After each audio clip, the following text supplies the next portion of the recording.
अस्सलामुअलैकुम दोस्तों, अभी हम नज़ारा करेंगे 2 डाउन खैबर मेल का, जो कि पेशावर से कराची कैंट रेलवे स्टेशन पहुंच रही है।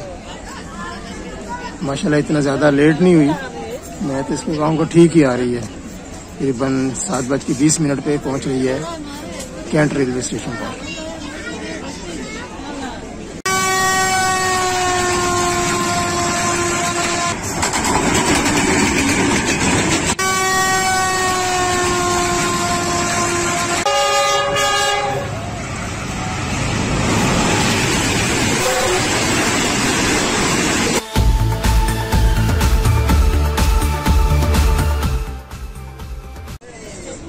प्लेटफार्म नंबर 1 पर आ रही है जी खैबर मेल GU40 9025 9025 लोकोमोटिव के साथ। खूबसूरत नज़ारा।